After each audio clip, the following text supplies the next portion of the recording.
भ्रांतियां जहां जहां हैं, कुछ उदाहरण देकर के मैंने एक पुस्तक लिखी है जिसका नाम है निर्माण, बुक स्टॉल पर होगा, छात्रों को जरूर पढ़ना चाहिए।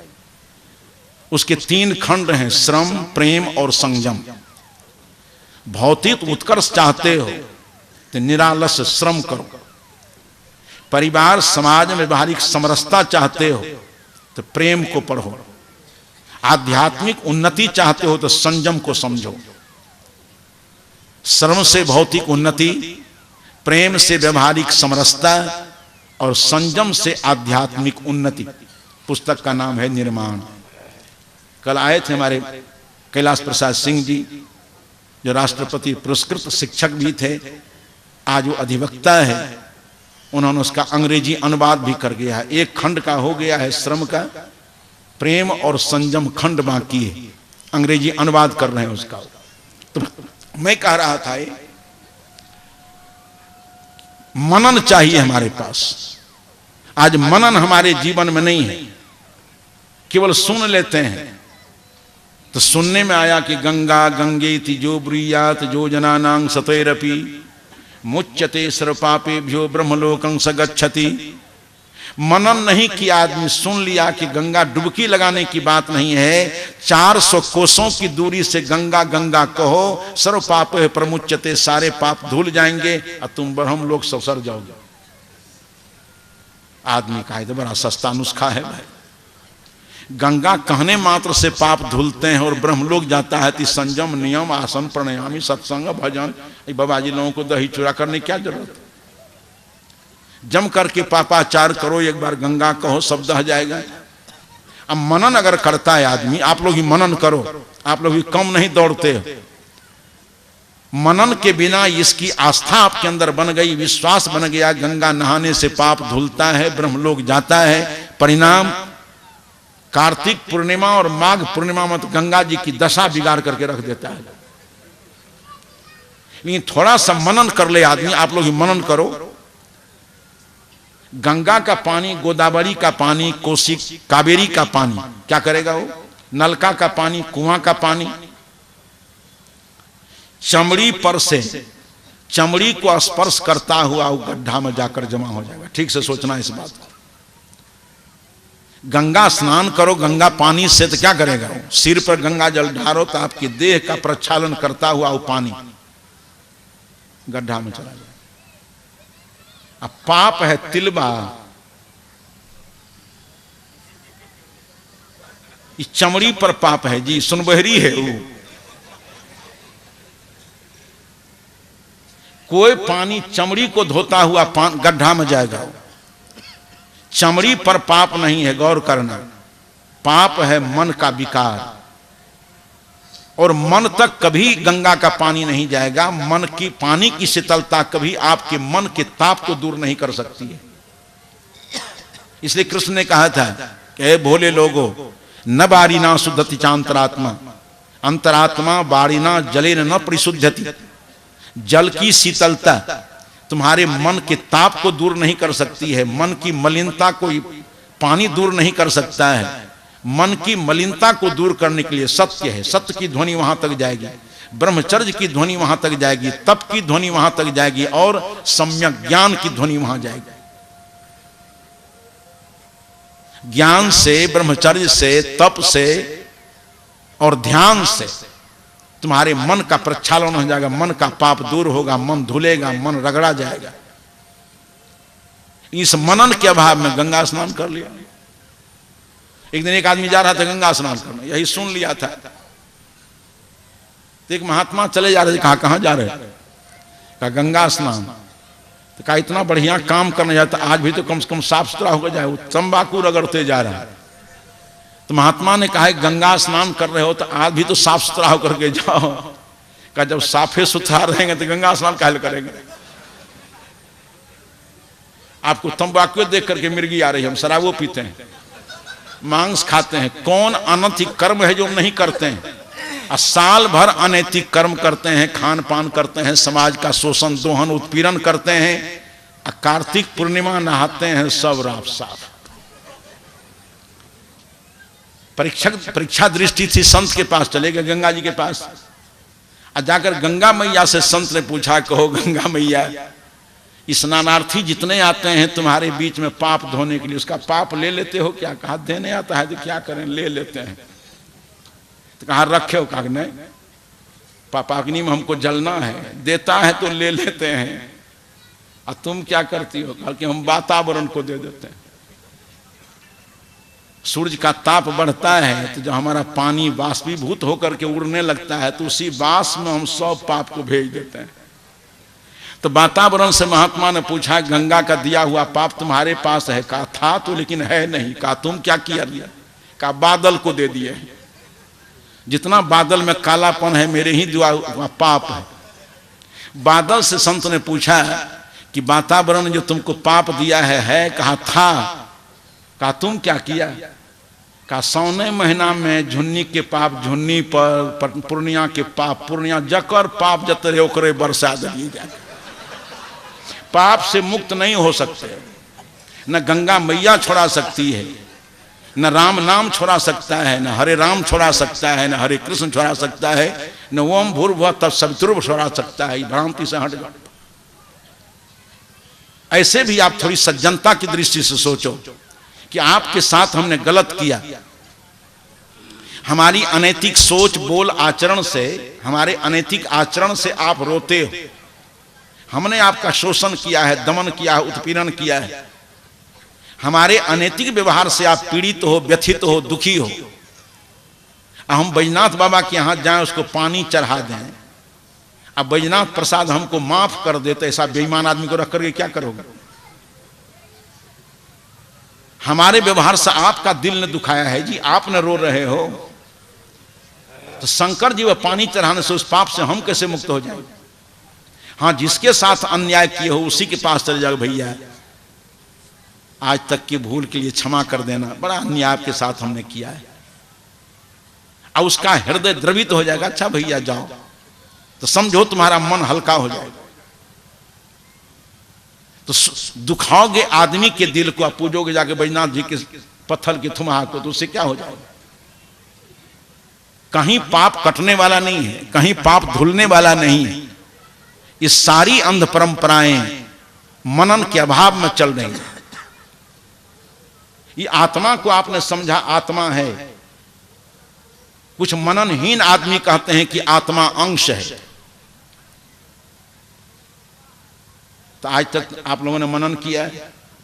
अंश तो ये हर शरीर में रह कर कम से कम मिलावटबाजी तो करता है, मुनाफाखोरी तो करता है, जमाखोरी तो करता है, आतंकवाद तो मचा रहा है, अपहरण तो कर रहा है, दूध में पानी तो मिला रहा है, भैंस लेकर दूसरे की फसल तो चरा रहा है। अंश जो इस सब शरीर में है, अनैतिकता का अखाड़ा धरती को बना दिया। और जिस अंशी की परिकल्पना कर रहे हो, वो अंशी कहां बैठ करके मसाला पीस रहा है? उसकी कौन सी भूमिका है? मनन के अभाव में अपने ऊपर एक, अब वो आप लोगों के लिए नहीं, हम लोगों के लिए, हम लोग भी कम चतुर नहीं।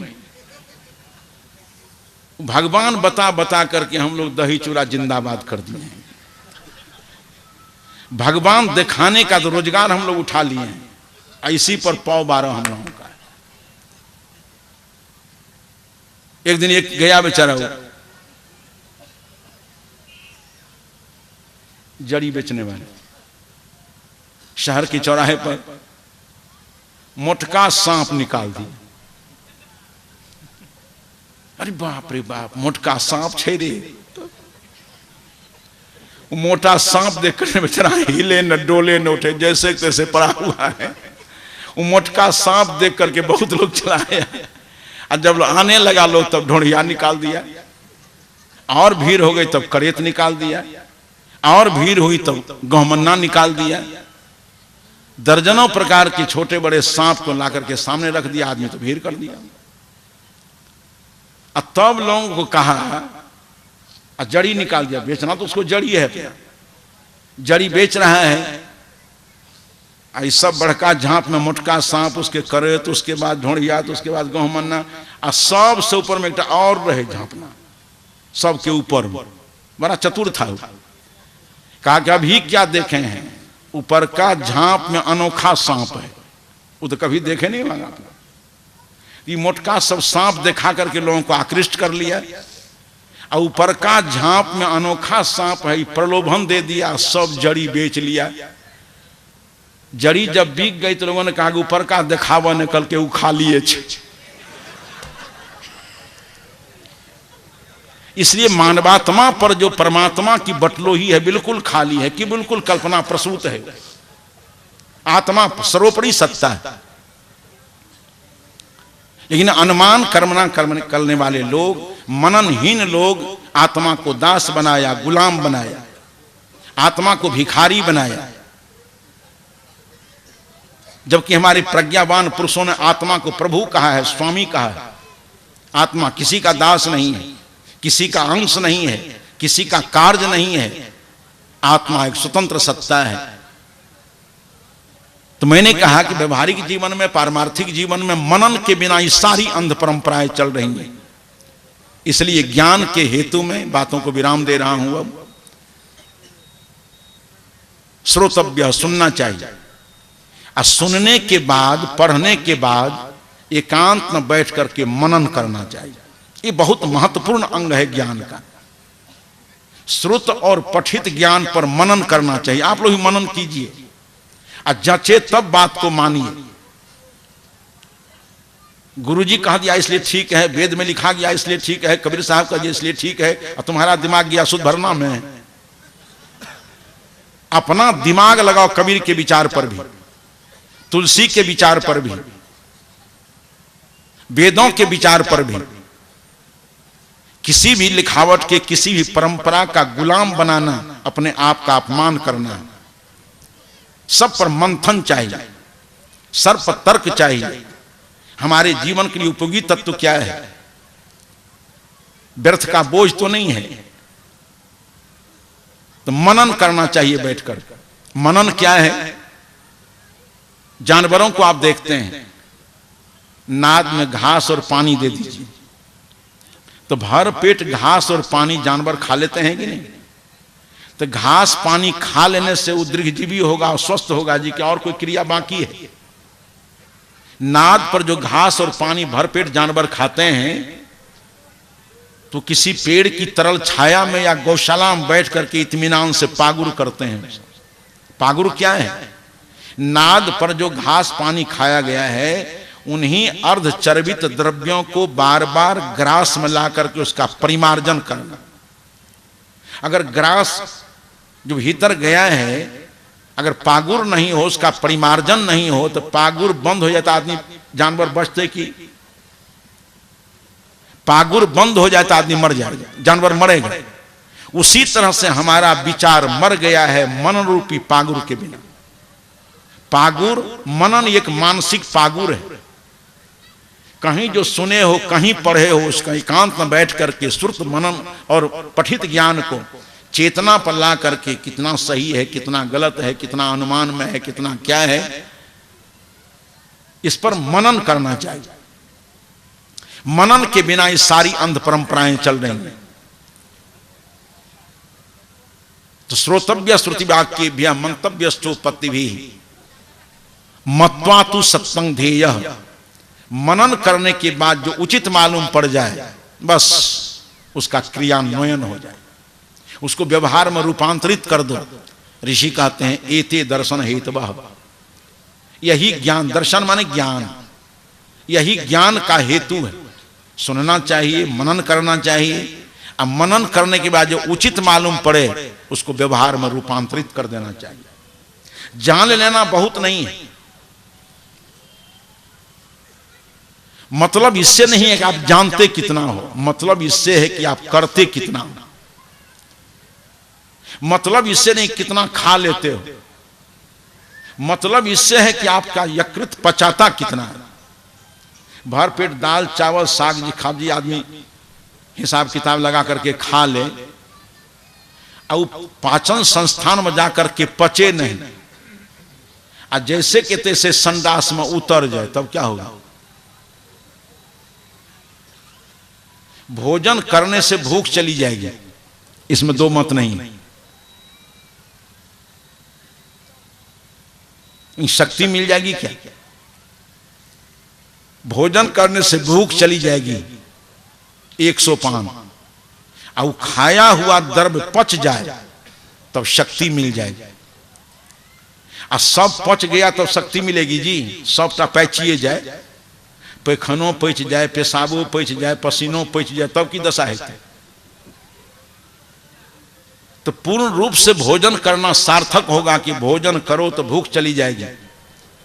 सारे खाद्य और पेय पदार्थ पचन संस्थान में जाकर के पच जाए, और उसका जो सार है वो रस में, रक्त में, वीर्य में, मांसपेशी में रूपांतरित हो जाए, और जो उसका आसार है वो पैखाना होकर के निकल जाए, पेशाब होकर के निकल जाए, तो भूख भी गई, शक्ति भी मिली, आदमी निरोग भी हो जाएगा।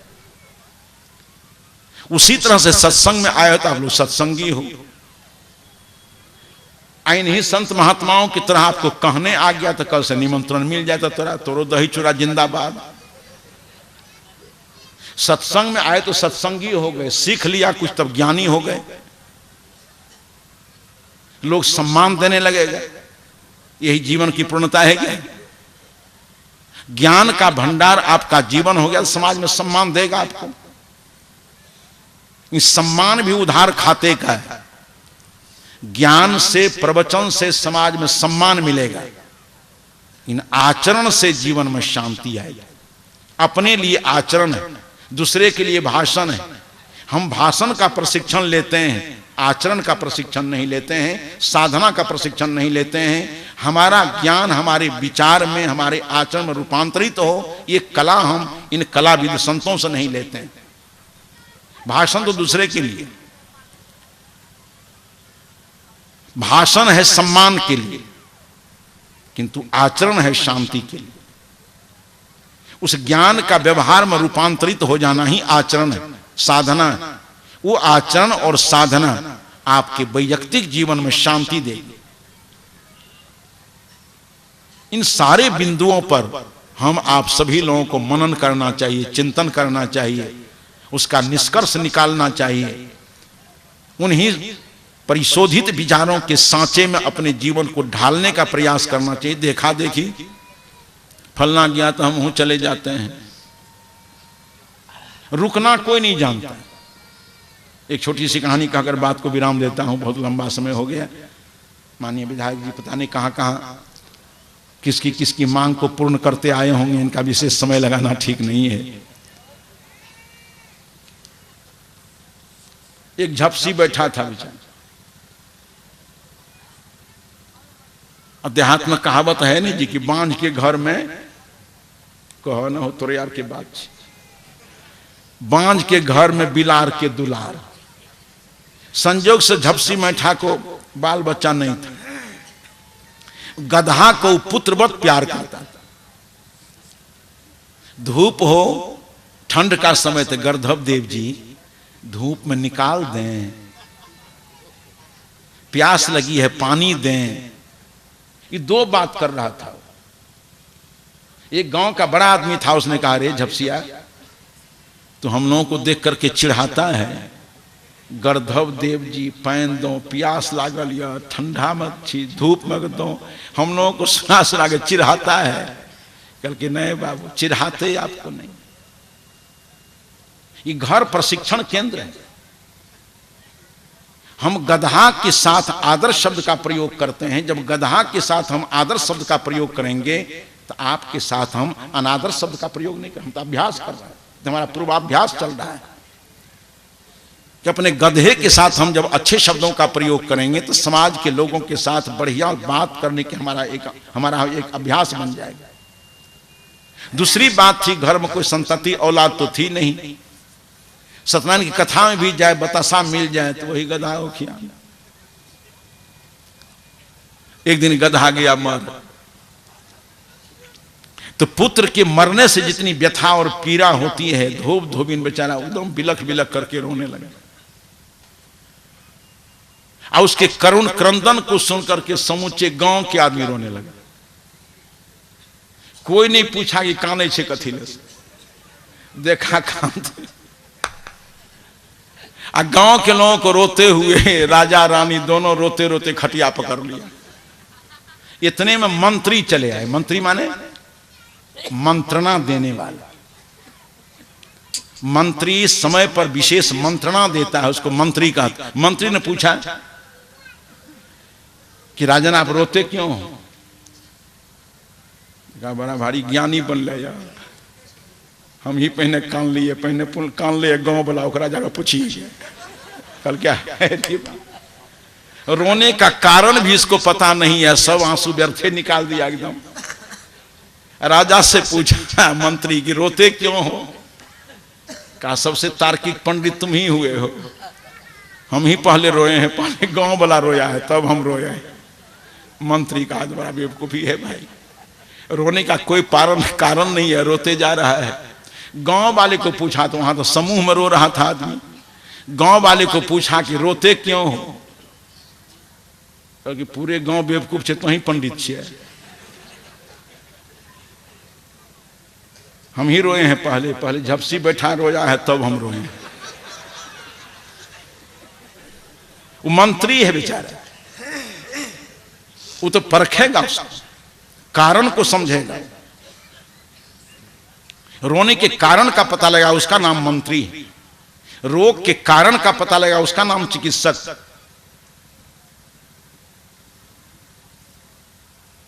बिना कारण रोते रोते आदमी बदहवास हो गया।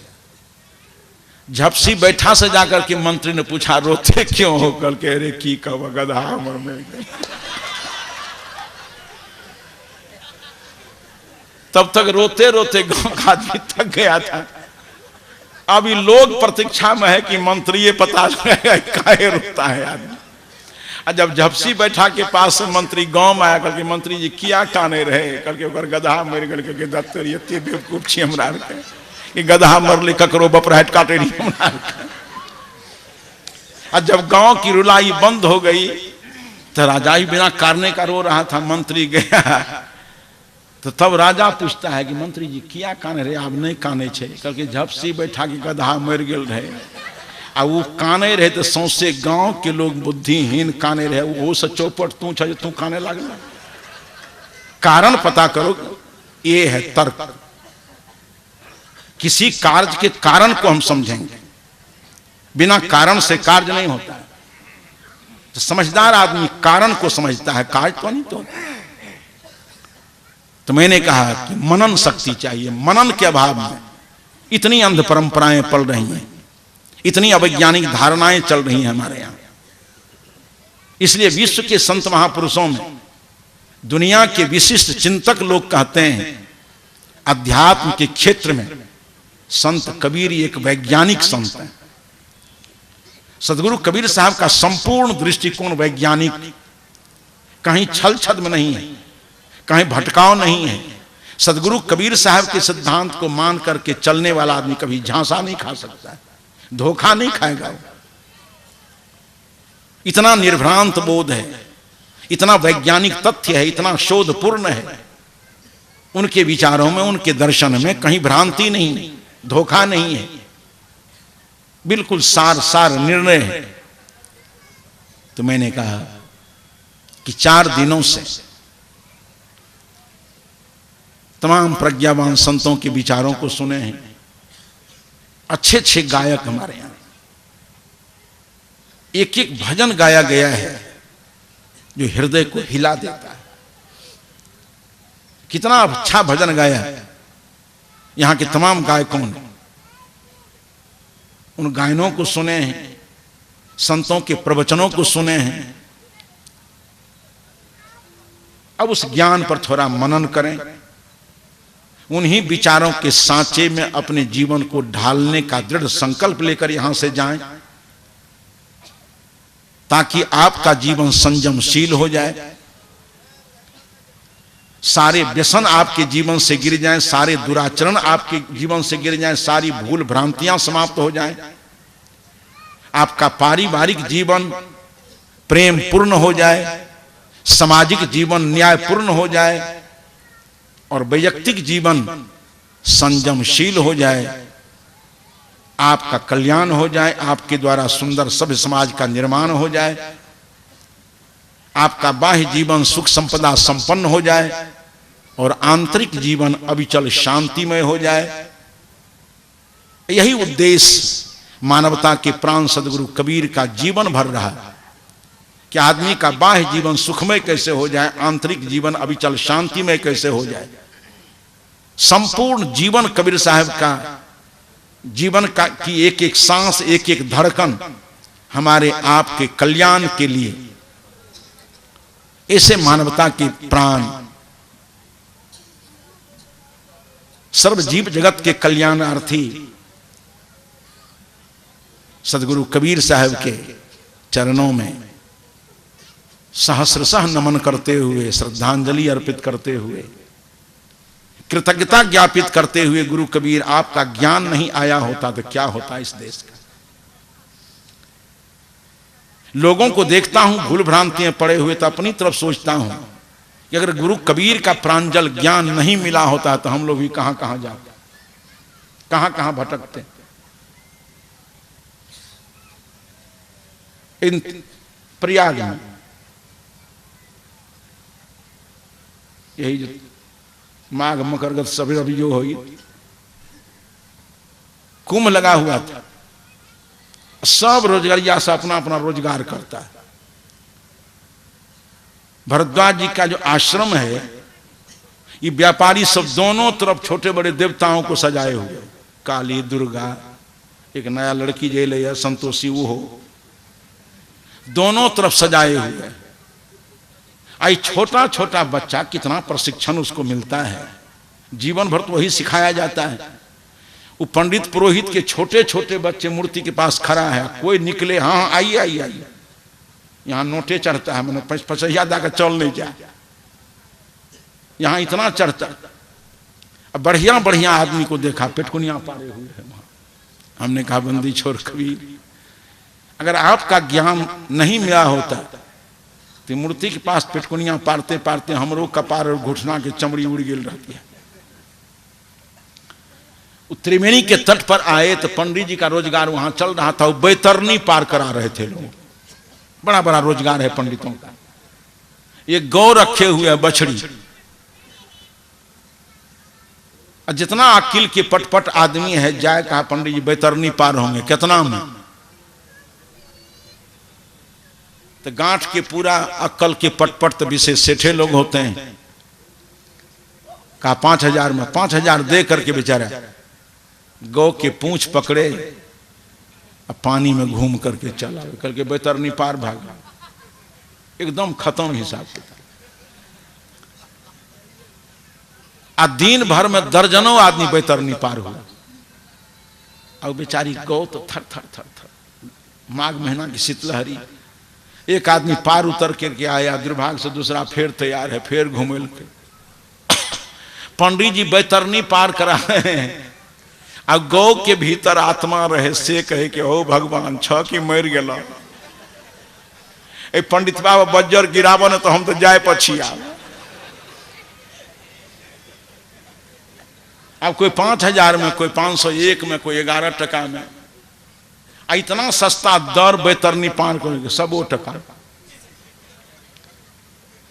तो हमारे साथ का आदमी जो कबीर विचार प्रभावित था, उसने कहा कि हम हूं बैतरनी पार होंगे रे बेवकूफ, हमरो लजबै तू। कल के ठहरू सरकार लीला करे, हम समझे नहीं क्या करेगा। कल के पंडित जी हम हूं बैतरनी पार करके आबो। कल के कितना में हेते? कल के 5000 करके नहीं, इतने महंगा पार नहीं है वहां। कल के 500 अकाउंट करके नहीं, 51 टका में पार है वो तो सस्ता रे, 100 टका में करे। 51 टका में वो बाछी को खरीद लिया, और तब तक हम नहीं बुझ रहे हैं क्या करेगा। 51 टका में बाछी खरीद करके आ पुछड़ी नहीं पकड़ लके, गर्दन में जो डोरी लगे न रहे व्याह लाकर चल दल के ये नहीं। कल के उधर कहाँ जा रहे हो? का खरीदे हैं, हमको बैतरनी पार नहीं होना है, हम खरीद लिए इसको, हम ले जाएंगे बिहार, अब इसको खिलाएंगे पिलाएंगे, दूध दिला रहे हैं। अब पंडित जी के पैर के नीचे की धरती खिसक गई, दौड़ करके आते हैं बाबा। वो बुझलक कि हन प्रखर ज्ञान कैरपंथी पंडित हमरा आशा कहे सरकार कैरपंथी छे हम कि हाँ करके हे बाल बच्चा मर जाता हूँ। उसको हम 500 रुपया देते हैं, गैया हमको दिला दीजिए किसी तरह से। हमने कहा रे पंडित को काहे जान मार रहे हो? करके जिला पंडित जी छोड़ दे चल जा। अगर गुरु कबीर का ज्ञान नहीं होता तो कितनी अंध परंपरा में पलते हम। हमारे पर भी भदवा चढ़ता उतरता, चढ़े छगनी भदवा हो, चढ़े चढ़े, इन हम लोग भदवा सफेद नहीं है। यहाँ के लोग भदवा चढ़ता है उतरता है। ए बंदी छोड़ कबीर, बड़ा कमाल का काम तुमने किया। इतना निर्भ्रांत बोध दिया है कि भदवा तो तक बोध बोध के बिना आदमी भदवा चढ़ता। एकदम हम कुआं पर स्नान कर रहे हैं, दो लड़का आया, वहीं जन्म हुए, तो कोई मामा है तो कोई भगना भी है। दो लड़के आए, हमसे पूछता है कि मामा भदवा कहिया उतरते? हम के चढ़ लो रह कहिया। रे बेवकूफ, वैज्ञानिक में तुम्हारी बुद्धि मारी गई है। जखनी भदवा चढ़ लो कितना वेट रहे ऊपर, आगू से फैन गलो कि पीछू से चढ़ गलो। मनन के अभाव में इतनी अवैज्ञानिक धारणा है कि भदवा चढ़ता है उतरता है, ग्रहण लगता है।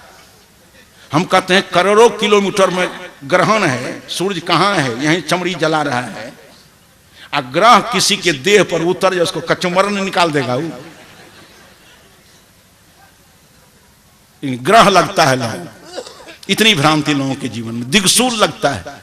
एक धंधा है, एक दिन हम चले जा रहे हैं एम्बेसडर, इससे पहले हम देख लिए कि एक बिल्ली इस तरफ से उस तरफ चली गई। एक आध दर्जन गाड़ियां उधर, एक आध दर्जन उधर, सबके ब्रेक फेल। हमारी गाड़ी वहां गई तो हमारा ड्राइवर भी घबराया थोड़ा। हम बढ़ा न कल की बिल्ली रास्ता काट दिल के, हम बिल्लियों से गेल गुजरल छी। हमें कहो तो बिल्ली हमर रास्ता काट देते लेकिन ज्योतिषी यहां बड़ा कड़गर होता है। जो ड्राइवर था वो ज्योतिषियों रहे। जब हम कहलिए बढ़ाओ तो डर से बढ़ा दल के नहीं, काट हो जाने रहे। आगू में जो शीशा रहे थे, शीशे पर एना कल के एना क्या दल के बड़ा करगर ज्योतिषी हो। ये सब धंधा चलता है। ये सब मनन के अभाव में ना समझी पूर्ण पद्धति है। ये सब, इन सारी बातों को समझिए, अंध परंपराओं से ऊपर उठिए, वैज्ञानिक धारणाओं से ऊपर उठिए, वास्तविकता को समझिए, भ्रमवाद से ऊपर उठिए। आई सारे कूड़े कचरे से ऊपर उठने के लिए विश्व के विचारकों में सदगुरु कबीर का ही विचार एक महत्वपूर्ण है, जो सारी अवैज्ञानिक धारणाओं से आपको ऊपर उठाएगा, वास्तविकता से आपको जोड़ेगा, वास्तविकता का उद्घाटन आपके अंदर करेगा। ऐसे ही सदगुरु कबीर के मंगलमय विचारों को जनमानस तक पहुंचाने के उद्देश्य से इन तमाम लोगों के सहयोग से इस चतुर्दिवसीय सदगुरु कबीर महोत्सव का आयोजन हुआ। बड़ी तत्परता से प्रतिकूल वातावरण, भोजन जगह में रह करके आप लोगों ने अखिन्न भाव से मंच से होने वालों विचारों को सुना है। हमारे सेवा दल के जितने लोग हैं, मठ के साधु ब्रह्मचारी, सबकी आवाज फंस गई। दिन दिन भर रात रात भर जो जगे रहते हैं, इस संत कबीर नगर के तमाम आबाल वृद्ध, पूरी तत्परता लोगों की, इन लोगों के निरंतर पुरुषार्थ से, इन तमाम महानुभावों के उदारतापूर्ण सहयोग से ये सारी व्यवस्थाएं हुई। हमको लोग मुख मानते हैं, इसलिए जितनी सुविधाएं हैं ये सारे लोगों की देन है। उनका धन्यवाद आप लोग करें। अगर व्यवस्था में कहीं त्रुटि रह गई है, वो अपराध मेरा है, हमको क्षमा कर दीजिए। दोष जहां जहां है वो मेरी त्रुटि है, मेरी कमजोरी है। अच्छाइयां जितनी है वो हमारे साधुओं की, ब्रह्मचारियों की, यहाँ के तमाम लोगों की, इन तमाम राजपुरुषों की अच्छाइयां इन लोगों की है। गड़बड़ी जो भी है वो मेरी असावधानी से, इनको धन्यवाद दें, हमको आप लोग क्षमा कर दें। बस इन्हीं शब्दों के साथ बातों को विराम दे रहा हूँ। कि अपने पसंदीदा YouTube चैनल खुशहाल ज़िंदगी टीवी का मकसद है आपको वहां पर पहुंचाना, उस शिखर पर बिठाना जिसके लिए आपका जन्म हुआ है।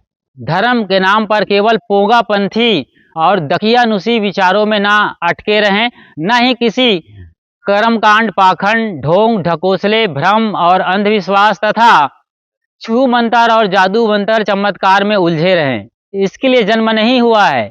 ये तो बिल्कुल सतही बातें हैं, बच्चों का खिलौना है। आपको सम्राट होने के लिए जन्म मिला हुआ है। आप अपने जीवन में उस शिखर को हासिल कर सकते हैं जिसे बुद्ध, महावीर और कबीर ने हासिल किया था।